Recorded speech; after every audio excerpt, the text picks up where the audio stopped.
guys, welcome back to Marriage is for Adults. I'm Bree. And I'm Juan. And this is episode 5. So we took a little break. We're going to kind of extend the time in between episodes. So we've been on a little hiatus and we are back recording. And today is actually our 3rd year anniversary, as this sign that Mr. Young made says. So yeah, it's kind of fitting that we're picking back up on our anniversary and we're finishing off the 2-part episode or series on our vows. So on the last episode, we read my vow, or I read my vows, and we kind of asked questions about them. So this week we are doing the same thing, same questions, but just with Juan's vows. So yeah, let's get into it. All right, so I'm going to go ahead and read my vows that I wrote and recited at our wedding on this day, September 6th, 2015. And here we go. All right. You didn't know where to start. Brianna, my best friend. I pray to God for a companion who could understand me and accept me as I am, and for a special friend who would share laughter and tears, and he sent you. I fasted. I don't even know if that's a word. Fasted? Is it a word? I think so, in a biblical sense. Okay. I fasted and prayed for God to send me someone to love me, to give me all that I wanted to give to her, and he sent you. As I stand across this aisle and stare into your beautiful eyes, I see something familiar. Your spirit, that smile. I know it all too well. You see, I know an angel when I see one, and you, my love, are heaven sent. After my mother passed away, there was darkness for a long time, and then there was light, and that light was you. Your love has given me wings, and our journey begins today. I pledge before all of those assembled today to be your husband from this day forward. I promise to live with you and laugh with you, to stand by your side and sleep in your arms, to be joy to your heart and food for your soul, to bring out the best in you always, and for you to be the most that I can. I promise to laugh at your corny Golden Girl references. I promise to comfort you when you are down, to wipe your tears with my hands, to protect you with my body, to mirror you with my soul, to share with you all my possessions and accolades. But most importantly, I promise to allow God to love you through me until our lives come to an end. Okay. And those were my vows. Congratulations. Okay, so kind of like what I talked about with my vows, I guess we'll just get straight into the questions. Yeah, let's get into it.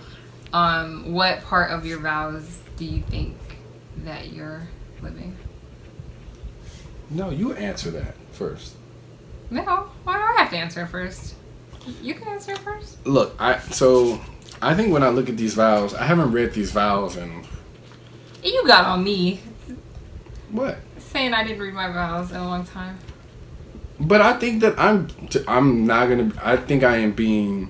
I think these vows that I said right here, I think I am living up to mostly everything in these vows. I think. Yeah, I mean, I think most of this talked about just being a support system and just being there when things are tough, and being able to be somebody who you can lean on. And I think that I've been that. I think that I'm living that. I think that I'm, yeah, man. I think I was very strategic of what I wrote in these vows. You are. You see the difference between vague. her vows and my vows, right? They're very vague. Yeah, she was very specific in hers. But my vows were better. That's fine. What I do is I under promise and over deliver. Okay. You promising all of this stuff. Making all these promises. Isn't there a song, Promises, Promises? Isn't that a 702? No. I think there's a song that says, The girl, she had the gap and the lisp. No. There's no promises. But they say that in the song. No. You know what I'm talking about? No. Just get back to these vows. Well, anyway. Well, you were just saying promises, and there's a song that does that. Anyway, I would agree. I think you are... Make sure you're not behind the sign. What? Make sure they can see you. I can't... You set the chair here. Oh my gosh. If I'm cut off, it's your issue. You're right. My eyes are beautiful. Thank you. I'm just kidding. No, I think you do all that you said you would do, except you do not laugh at my Golden Girls references. First of all, they're not corny. Second of all, you don't laugh at them. So that is something we need to highlight there as improvement point. It's a big part of my life. I love the Golden Girls. Thank you for being a friend. First of all, it's not how that sounds. No? I mean, those are the words, but it's not how it goes. Bum. Bum, bum, bum, bum, bum, bum, bum. Bum, bum, bum, bum. Mr. Sandman. Yes. See? I know some of these Golden Girl references. Golden Girls are life. If you can't laugh at Golden Girls, I can't laugh with you. So it's just... But no, I think you are living up to your vows for sure. Do you think that there's... Well, I guess I could ask the question to myself if I think there's a part that you need to work on more. Do you think... You don't have to answer yet, but I mean, do you think there's a part, it's just yes or no, that is in your vows that you're like, okay, I need to work on that more? And then we can compare. Yeah, for sure. I mean, I think there's always work to be done. I don't think it's but one in particular point that like stands out that you're like, okay, yeah, that's one I need to... Because, yeah, you could always say we're always improving day by day, but... Yes. Okay. Which area? You go first. I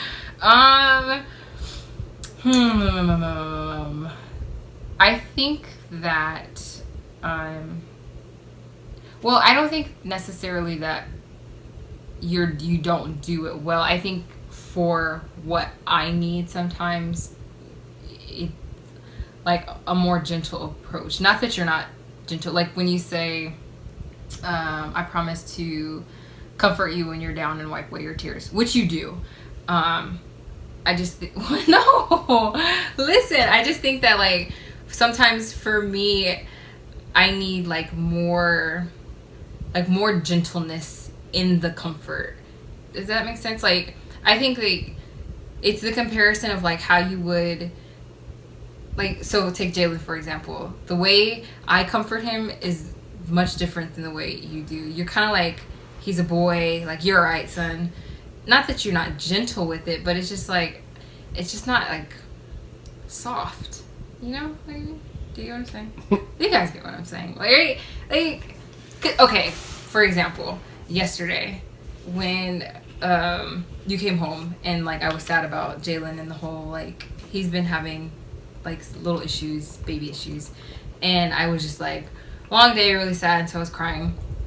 And his response is, why are you crying? Not that that's bad. I just think that the approach I need is like more of a absorption first and then ask what's wrong later. Does that make sense? Like, yeah. I need like a, don't cry, and then we can get into the... Well, yeah, okay. Do you get what I'm saying? Yeah. You don't agree? I mean, if that's what you need, then that's what I need to do. I can't say like, oh, it's right and it's wrong. I mean, if that's what your experience is, then I don't want to devalue that experience. I mean, yeah, I mean, I think speaking from the I perspective, I mean, I do think that I have tried to be there for you, you know, in those really tough times. I think, you know, one of the things that I certainly can do better, and there's an area of opportunity for me, is just being able to speak more of your language. And, yeah, I mean, really just speaking more of your language and just... Is that what you were thinking of before? Like, is this your answer to the question? Okay. Yeah. Yeah, I mean, that was what I was gonna say. I mean, to be there, stand by your side, enjoying your heart, food for your soul, bring out the best in you always. And I mean, I think the whole bring out the best in you always. I mean, it's it's like I can have an idea what I think is the best way to bring out the best in you, and you have a very different idea of what that is. So I think it's just, I mean, hey, today is celebrating 3 years. I think I've gotten much better at it. But yeah, man, I certainly think it's an area of improvement of like learning the language that your spouse speaks, and what speaks to them. Yeah, like yesterday when you used that example, all I'm thinking is I'm walking in and my wife is crying. Why are you crying? Like what? Not why. Like, and that's the thing where she heard why as like almost it like what are you crying for? That's essentially what you heard. Right. What are you crying for? Yeah. And I was just literally asking why for an explanation of a reason, not for a justification. Like not for you to have to justify yourself, but just because I wanted to know like what is the reason? Is there something? I think spouses. I think that's just part of communication. I think when you come to a situation, or just when you're communicating with your spouse, I think you always have to give that person the benefit of the doubt that they're coming from a place of love, that they're coming from a place of like genuine care. Right. Not like I wasn't walking in coming from a place of judgment. Right. I was coming from a place of care, and that's just me kind of sometimes getting to because the point. You're very much like a problem solver in the sense of like, okay, what do we need to do, and he's always trying to pull. We had a conversation the other day about surface level answers to questions, and so he's always trying to pull these deeper answers out of me. So I'm tend to always be on the defense when it comes to it. So even in moments when I know he wasn't asking me to justify why I was crying yesterday, and really was just wanting to know like what was wrong. And even when we talked about a couple of days ago, like when he asked me if I seem preoccupied or like he just sees something's on my mind, he'll be like, "What's wrong with you?" And he's not asking. I hear it like that, like, "What's wrong with you? Like, why are you like this?" That's what I hear when he's really just asking me, like, "Hey, what's going on?" And so I feel like it is a balance. Like, I need to retune my receiver so that I hear it coming from a place of good intentions. And then I think also on your end, like you were saying, it can be adjusted as well to, I mean, even sometimes your choice of words can be powerful, or your tone. But I also have to hear it for what it's worth as well. But it is different, like, to just be like, "Hey, it's okay. What's wrong?" It's very different than, "Why are you crying?" So, yeah. I know you don't agree, but we will agree to disagree. Whatever. So are there any parts of your vows that you would change, or like any component that you feel like now knowing you would have gone back and added or subtracted, divided, multiplied? Nope. Squared? Nope. I mean, me personally, for what I needed, what I thought was some of the most important things and aspects of being a great spouse, I think was all included in here. I wouldn't have added anything or taken anything away. I just think that, I mean, knowing that there were going to be some ups, some hills, and some valleys in our marriage, the determination or the commitment to be able to ride those waves, I think is just the most important. I think to me it's the only way that you can get to. I mean, we're year 3. Some people don't even make it to that. I mean, we're not like such, experts in this marriage thing. But I think the only way you can, we can last till, it says a lifetime to go. A lifetime till, till we're old and gray is by being able to ride those waves and the ebbs and flows of marriage. And I think that's essentially what my vows were saying. What I was trying to really portray was that I'm going to be a husband that continuously tries to put you before me. Mm-hmm. And so I think I was trying to convey that, and hopefully I'm living that as much as possible as I can. I think the most difficult part is at the end where it says, I promise to allow God to love you through me until our lives come to an end, which is a very hard, that's a huge task. And it's I think it's one of the probably the other place on here where I got some work to do as well, because when you're upset, when you're mad and all of that, like the last thing you want to do is How could you ever be mad at me? Yeah, I know. So look, this is the crazy thing. This is a little story. When Bree and I were dating, I have a video, and I'll probably add it in this video so y'all can see it. I was at my dad's house. So me and Bree were dating. I don't know how long we were dating at the time. We didn't date really long, but I was just I was at my dad's house with my brother and his wife. My brother and his wife had maybe been married for about a year at that time. But they've been together for a couple years. Yeah, they've been. And I'm just talking about Bree, about how much, oh my gosh, this girl. Essentially, I had told him, this is the time when I told him I'm going to marry Bree.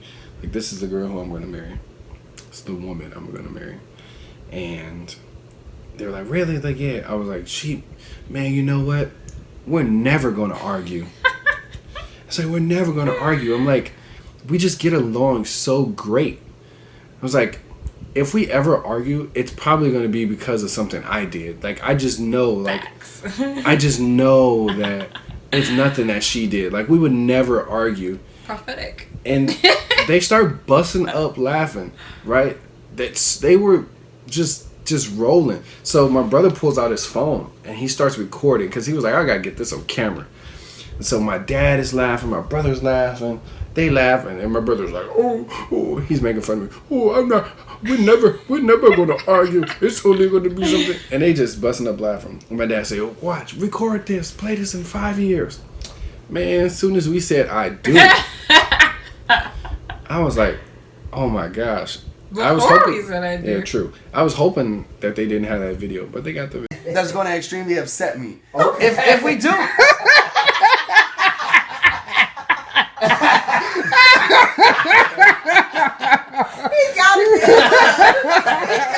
That's what I'm saying. He's still not arguing. If you let me finish. If we argue, it's going to be because I did something. It's going to be something I did. It's going to be his fault. It is going to be my fault.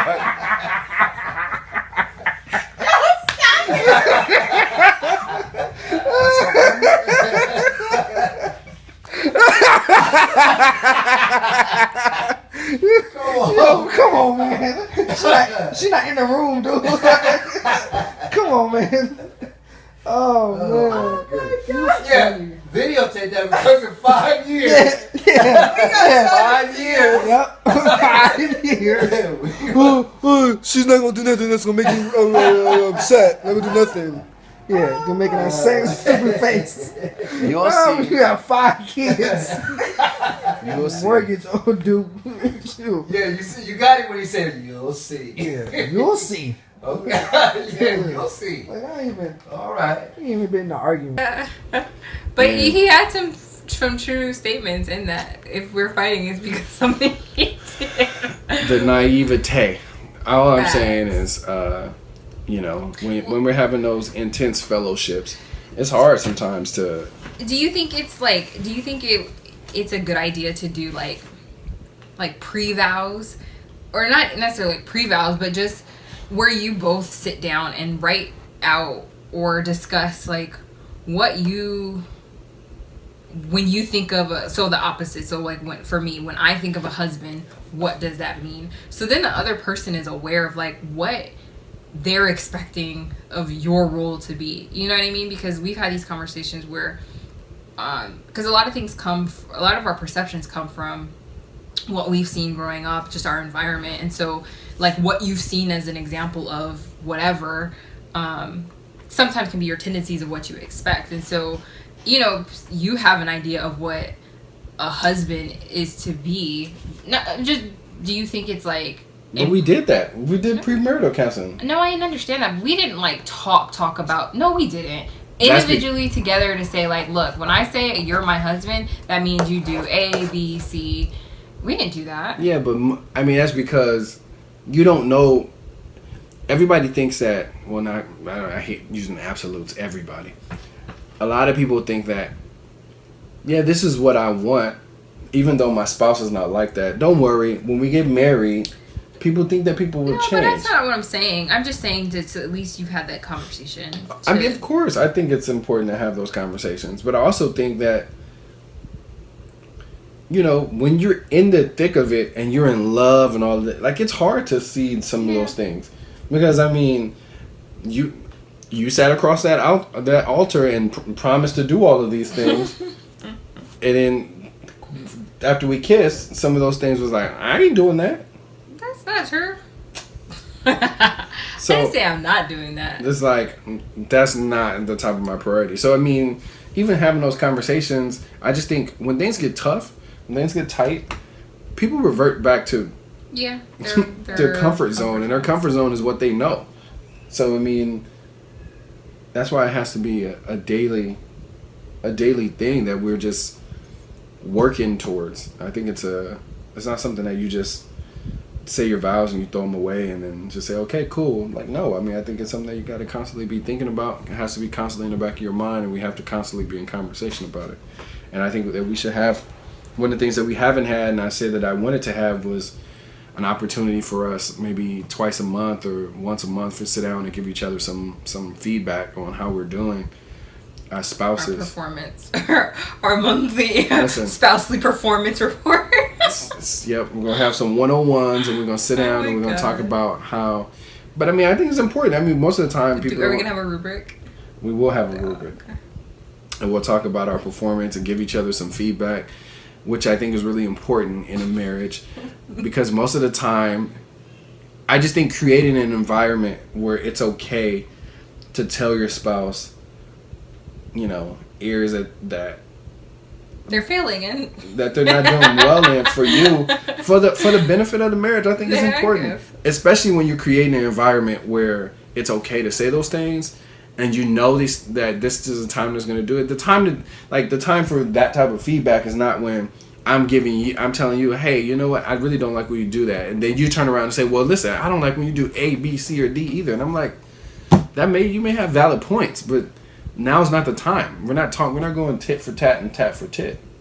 I don't think it. Okay. Yeah. But I mean, I think the moral of the story is I have some really amazing vows. Number one. Number two, I'm doing pretty good when it comes to these vows. Okay. Now, I didn't include a lot of other stuff in here because I wasn't sure if I was going to be able to do all that stuff right away. But I know what I could do was just offer that support. Okay. I didn't say I was going to come here and be a millionaire and buy a mansion. I didn't say that. Somewhere in Wisconsin. Get it? Oh. I never said I wasn't going to be the cause of any overdrafts in the account. There's nowhere in these vows. Oh, Lord, I wish we would have. Did I ever? I never promised that. See, you expecting stuff that I ain't gonna promise. But you said What'd I say? Okay, look, this is where your broadness bites you in the butt. Because you said, where did you say?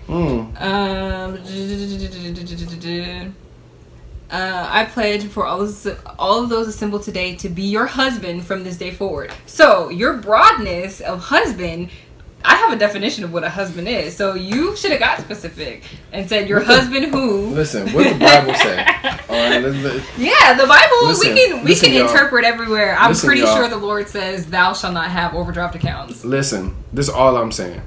Is these vows were written with the spiritual and the Christian definition and commitment for a husband, right? The world has a whole nother, like, there's this whole idea of what a husband's supposed to be and the responsibilities for a wife, right? Based on what most people say that a husband is supposed to do and a wife is supposed to do. That is not even biblical. And since we live our lives, we're trying and we're striving to be, you know, to live according to what the Bible says and have a marriage that reflects what the Bible says a marriage is supposed to reflect. There's some roles and responsibilities for a husband and roles and responsibilities for a wife.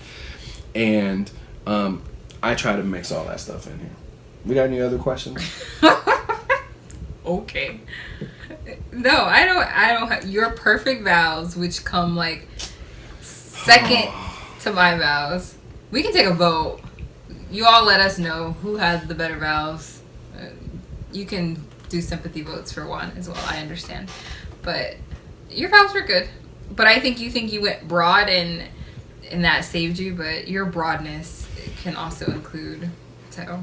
Well, I have a question. Since we are celebrating our 3 years of marriage. Oh dear. Today. Literally today. What would you say is one of the biggest lessons you've learned in these 3 years? Wow. I don't know. That's a hard question. The biggest lesson I learned. A most important lesson. There's a lot. I think the top thing that I've. It doesn't have to be one. You can give like maybe three. That's because you want to give like three.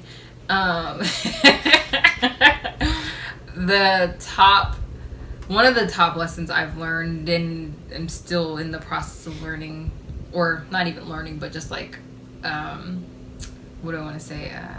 Embracing, is that I control nothing, like, at all. So the 3 years of marriage, including everything that's happened from just the 2 years with us and now these past 8 months with Jalen, is that I have control over absolutely nothing. And it's a humbling, scary, exciting thing to come to terms with, because exciting and relief, because it takes some of the pressure off of me, because I've lived my life in a very perfectionist state of being, and so as I truly started to embrace the fact that I really don't control, I have control over nothing, in the sense of just things that happen, it allowed me to really rely on God in terms to put the onus on Him, in that sense, to look to Him to say, look, this is what your word is promised, and then just rely on that and know that, you know, my control in that sense. And when I say I don't have control over anything, I'm really truly talking about just life in itself. Like, yeah, we can control our actions and reactions to things, but just in general, there's so little in life we can control. And so it's really helped me to, once I started embracing it, to change my attitude. I think I'm in the process of that attitude shift of life. I still revert back to my comfort level of perfection. Well, it's funny that you talked about perfection, because I saw, I don't know where I saw it, but they said, someone said that perfectionist, or being a perfectionist, is a cover for insecurity. Because there's no such thing as perfection. And because there's no such thing as perfection, people who are perfectionists are really insecure of being able to accept that it's not going to be perfect all the time. Right? Or like when people are like, oh, I can't do this, oh, I don't want to release it because that there's some insecurity in the fact of like, maybe it's less than, or right, it's or the not rejection that can the rejection that can come. But anyway, it was just interesting you said that. Yeah, that's the biggest lesson that I've learned, and I think too, this journey, this part of new journey in my life, from marriage till now and the rest of marriage, has just really forced me to, I think another big lesson is just getting to know myself. I don't know if that's considered a lesson or not, but just a lot of self-reflection. and seeing a lot of things in me that I just didn't even know existed, or, you know, both good and bad. So this year has been a really self-reflecting year for me, more so of recent time, like halfway point of the year, has been a really reflection thing. So yeah. Cool. Now you answer the question, because I know you're itching to answer. I'm not itching. 3 years. I mean,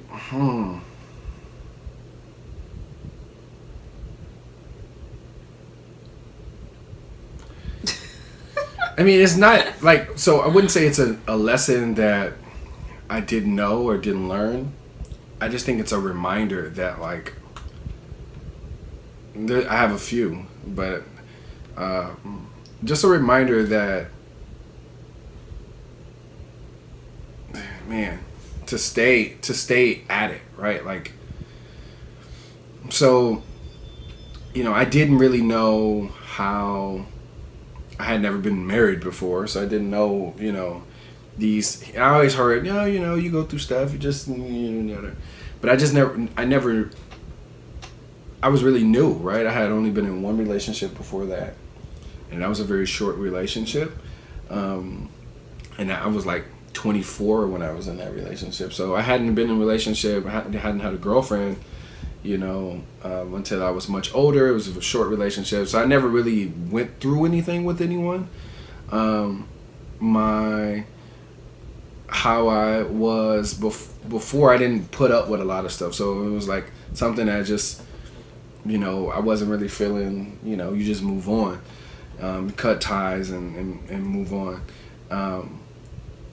So in marriage, I mean, you can't do that. You can't do that, right? And so I think just one of the biggest lessons I learned was how to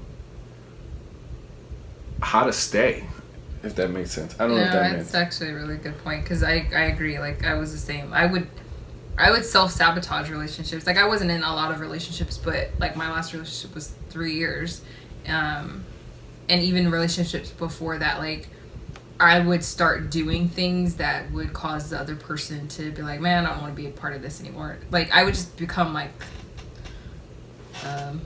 the B word. Curse. You know what I mean? So it's kind of like self-sabotage. So then they would be the ones who kind of be like, man, I just don't think this is working. And then I could just walk away scot-free with kind of feeling like, oh, well, you know. So, no, I agree. Yeah, I mean, this idea of staying through, you know, some tough times is, I mean, it's hard. And I had never done it before. So, you know, just learning that thing. But like I told Bree, man, look, I got way too many pictures of her on my social media, and I'm here. I'm in it for the long haul, so we're gonna die together. Okay. Well, maybe not together. Harsh. You know what I mean? Like, the only way we get... Why can't you just say we're going to, like, live through old age together, and then it's kind of obvious that... You know what I mean? Y'all know what I mean. Like, my goodness. I'm just here for it.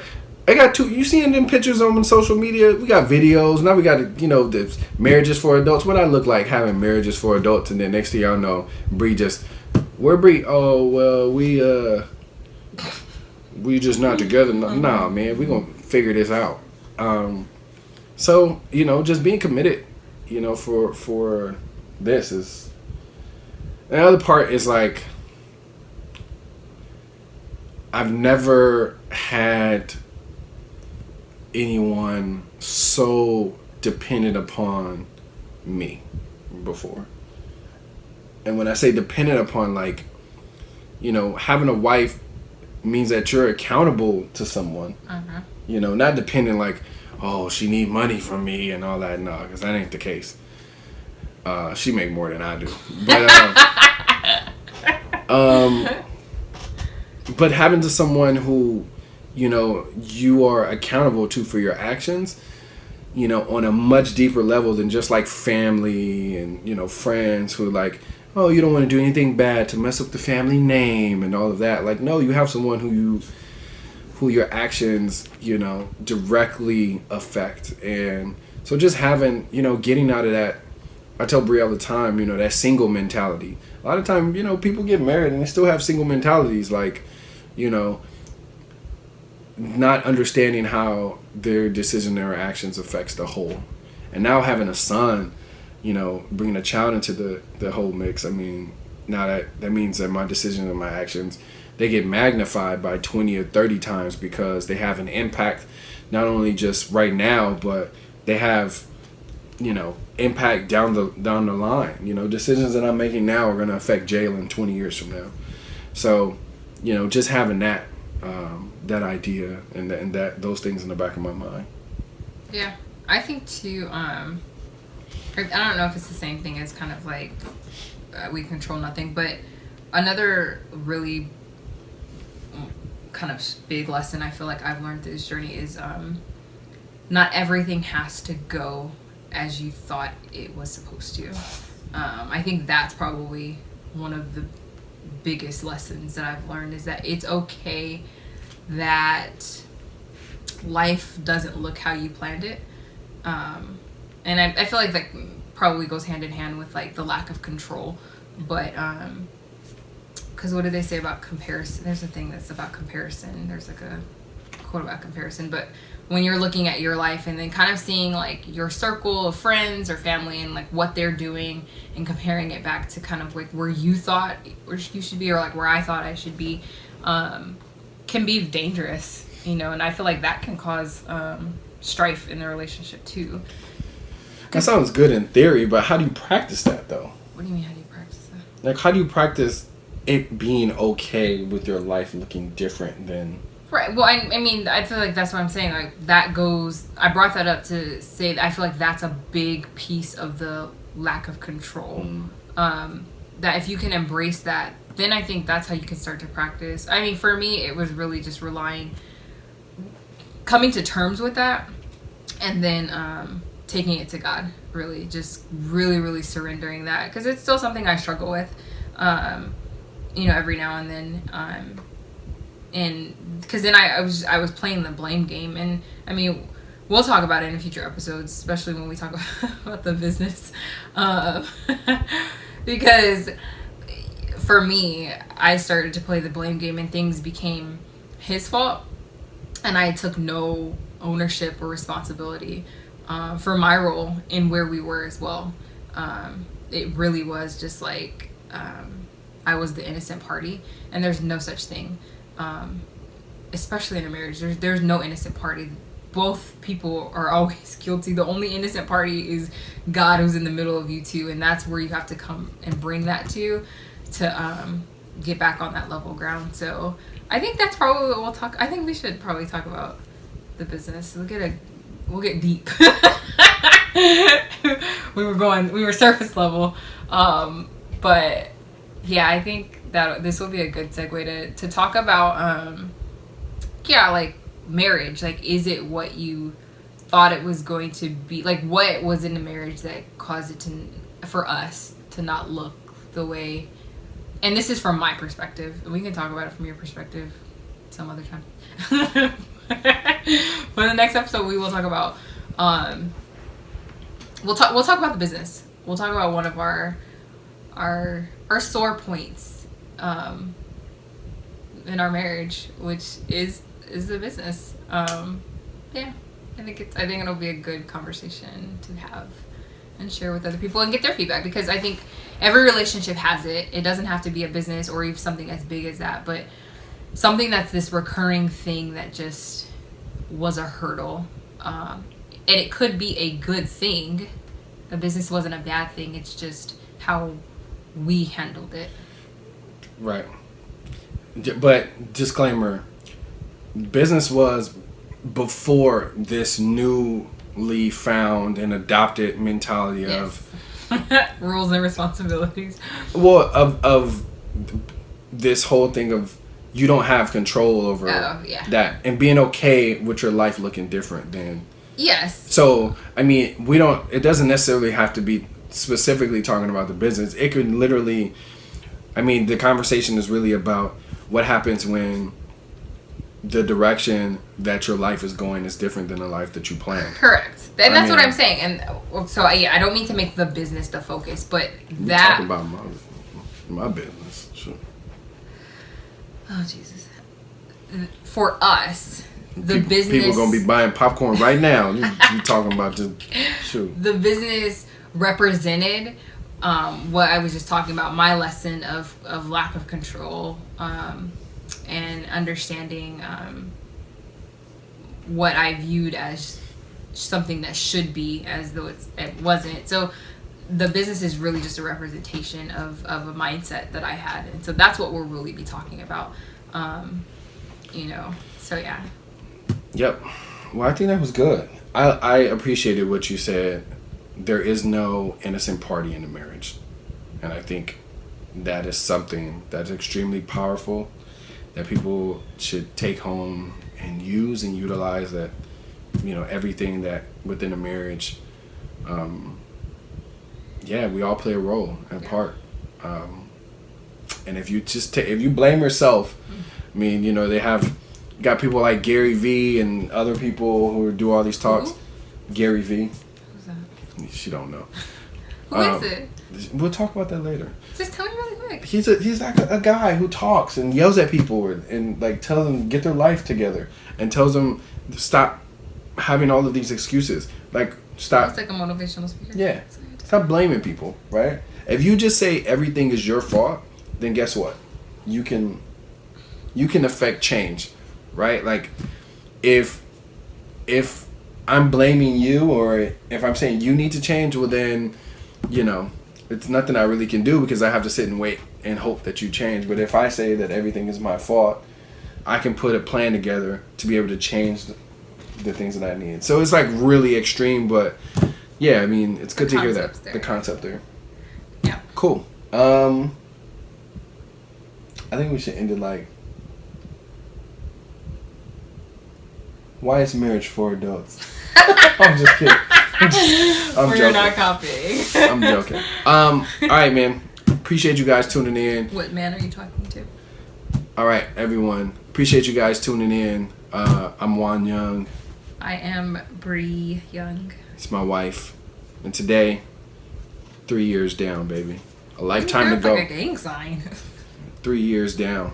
A lifetime to go. And show them that ring. See, It fits finally again. It fit. Can y'all see that? My hands got really fat All when I got them pregnant. cubics up in there. Boy, them cubics. I know, the rock candy got stuck on that one. Yeah, man. 3 years down, a lifetime to go. It's been a hell of a journey, but wouldn't want to be married to anyone else but this beautiful light-skinned woman right here. And I just want you to know, I normally never dated anyone light-skinned. I just want to throw that out there. My mom was really dark, and so I really wanted just a chocolate something. And then this one came into my life, and I was a little hesitant at first. Why? But I married her. I asked her. And I was like, oh, shoot, she actually want to marry me too? Cool, great. Yeah. All right, man. All right, people. Let us know your thoughts. Thoughts. I think that every time. Yes. Let us know what you think about Juan's vows and just general thoughts. We'd love to hear from you guys. If you can, go follow us on Instagram. We created a new page for this video vlog thing that we're doing. It's called @Marriage is for Adults. Go follow us. Okay? I'm at Juan Young Jr. and she's at B33 Young. B the letter B 33 _ Young. And Is it underscore? It's underscore. Oh. Yeah. B 33 _ Young. Go follow us, man. Go tell a friend, man. I'm trying to get these views up because you know what? There's some great information. We're just trying to share it with the world. We're not experts. We're just people out here going through the valleys and the hills of marriage. Marriage. Get over yourself. Marriage is for adults. See y'all. Peace.